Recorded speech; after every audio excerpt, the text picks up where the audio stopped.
উত্তর চব্বিশ পরগনার বসিরহাট মহকুমার হিঙ্গলগঞ্জ ব্লকের সাহেবখালী গ্রাম পঞ্চায়েতের রিভার গার্ড বাজারে দুটো বাইক ভাঙচুর করে দুলদুলি খাজানজি পাড়ার দলবল দুলদুলি খাজানজি পাড়াতে সরস্বতী পুজো উপলক্ষে সাংস্কৃতিক অনুষ্ঠান হয়। সেই অনুষ্ঠান চলাকালীন দুই পক্ষের মধ্যে বচসা মারধর হয়। দুই পক্ষের সঙ্গে কথা বলে সাহেবখালী পঞ্চায়েতের সদস্যের স্বামী সন্তু মণ্ডলকে প্রকাশ্যে রাস্তায় ফেলে মারধরও করে। ওই খবর সংগ্রহ করতে গেলে বাধা দেয় সাংবাদিকদের, ফোন করে নেওয়া হয়।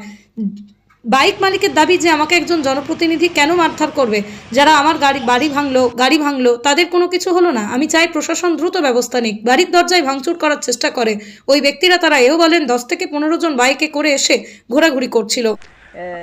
তারপরে আমাদের আরেকটা শরিক আছে, তাদের গেটের ওপর লাথি মেরেছে, বলছে হচ্ছে কি এটা হিজুদের বাড়ি। তো ওরা বললো না সামনে। তারপর আমরা বললাম না, আমাদের বাড়ি বাচ্চা কাচ্চা আছে, এত রাত্রিরে চিল্লাচ্ছে কেন, যা হয়েছে সকালবেলায় আসলে। তো আপনার নাম কি আছে? আমার নাম সোমা মণ্ডল। Thank you. আর কে? এখানকার মেম্বারের জামাই হবি, তো জামাই এখনো জামাই হয়নি। কি করেছে? বাইক ভেঙেছে। কোন জায়গা দিয়ে? আর কি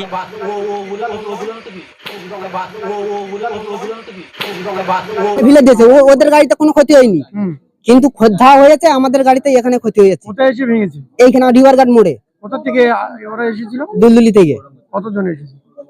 মনে হয় এরকম 20-20 জন। প্রশাসনকে জানিয়েছো? প্রশাসনে জানিয়েছো? পুলিশকে জানিয়েছো? হ্যাঁ, পুলিশকে জানিয়েছিলাম। পুলিশ সাথে সাথে ফোন করেছিলাম।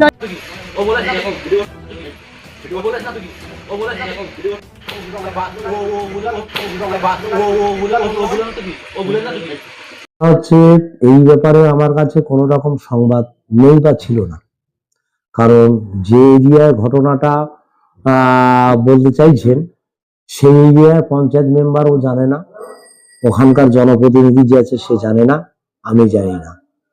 এখনই একটুখানি সংবাদ পেলাম, সেখানে প্রশাসন সরজমিনে তদন্ত করবে। তদন্ত করার পরে আইনানুগ যা ব্যবস্থা নেওয়ার দরকার সেই ব্যবস্থা প্রশাসন নেবে। এ বিষয়ে আমার কোনো রকম মন্তব্য নেই। অভিযোগ মিথ্যা অভিযোগ, এটা আমরা করিনি। আমরা রাস্তায় দাঁড়িয়েছিলাম, আমাদের ওখানে লিভার গার্ডের যে 3 রাস্তার মুখ আছে ওখানে আমরা সবাই দাঁড়িয়েছিলাম। আমাদের কমিটির দাঁড় করানো ছিল ওখানে। না, ওখানে আমরা কেউ কোনো ভাঙচুর করিনি, দাঁড়িয়েছিলাম। তা জানি না আমরা কিভাবে কি হয়েছে জানি না। আমরা এসে ওখানে দাঁড়িয়ে আছি, আমরা ওখানে দাঁড়িয়ে থাকলাম। না, সাহেবের বিরুদ্ধে কিসের অভিযোগ? আমরা তো এখান থেকে মেলা কমিটিতে আমাদের 30 জন লোক গিয়েছি। আমরা কোনোভাবে কিছু ভাঙিনি বা কোনোভাবে কিছু শুধু দাঁড়িয়ে আছি। আমাদের মেম্বার সাহেবকে আমরা ফোন করেছি, মেম্বার সাহেব এসেছে, প্রশাসনকে বলেছে, প্রশাসন এসে গাড়ি নিয়ে চলে গেছে। আপনার নাম কি? অন্য সন্দীপ মণ্ডল।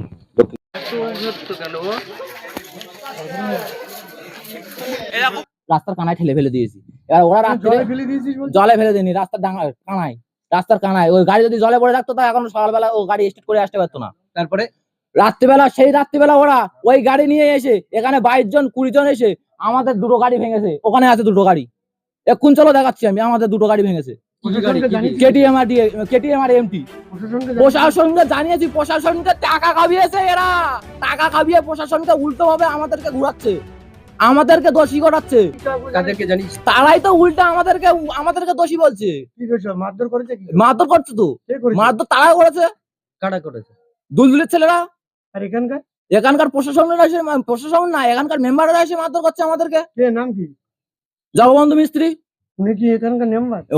এখানকার মেম্বার কি আমি তা জানি না, অনেক বউ মেম্বার মনে হয়। কি নাম আপনার?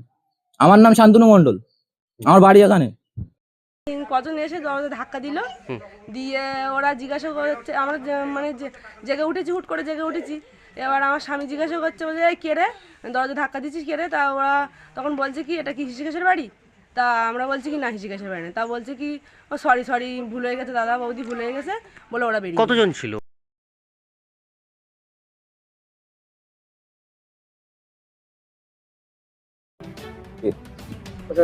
প্রশাসনের মারবে, কিন্তু এরকম করা তো উচিত হয়নি। মেম্বারে মারবে কেন? এগুলো খারাপ লাগলো। এখানে কোনো প্রশাসন কিছুই নেই। এখানে প্রশাসন ব্যবস্থা প্রচন্ড ভেঙে পড়েছে। এখানে গাঁজা খেয়ে প্রকাশ্যে গাঁজা খায়। এই রিয়ং ড্যান্সে এখানে ভার হয়েছে। এখানে 20-50টা মোটরসাইকেল অটোমেটিক আসে, এসে গাঁজা খায়।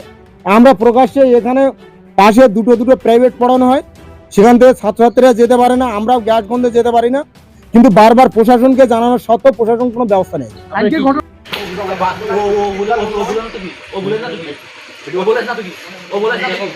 যে একজন, আপনারা তো সাংবাদিক, হ্যাঁ। সব জায়গায় তো আপনারা এটা করে থাকেন, সবার পাশে দাঁড়ান, সবাইকে সাহায্য করার চেষ্টা করেন। তো একজন এসে আপনাদের আটকানো এটা তো ঠিক নয়, আমি মনে করি এটা ঠিক নয়। তো আপনাদের স্টেপ নেওয়া দরকার আমি মনে করি। আর দুপক্ষই অন্যায় করেছে, যেহেতু দুপক্ষই এখানে টাকার প্রয়োজন আমি মনে করি।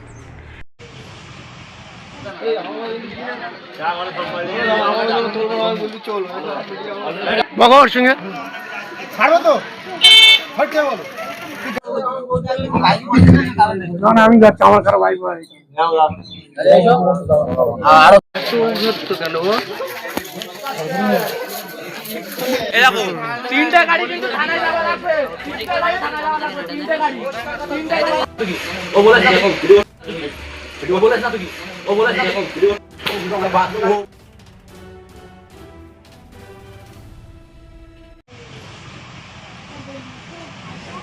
বাঁকুড়া ত্রিমোহনী মাঠের কাছে সিটি কম্পিউটার সেন্টার ক্লাস 1 থেকে গ্রাজুয়েশন পর্যন্ত special school course, certificate, diploma, PG, advance course, অভিজ্ঞ শিক্ষক মন্ডলীর হাতে কলমে প্রশিক্ষণ, ভর্তি চলছে। যোগাযোগ 8016238610।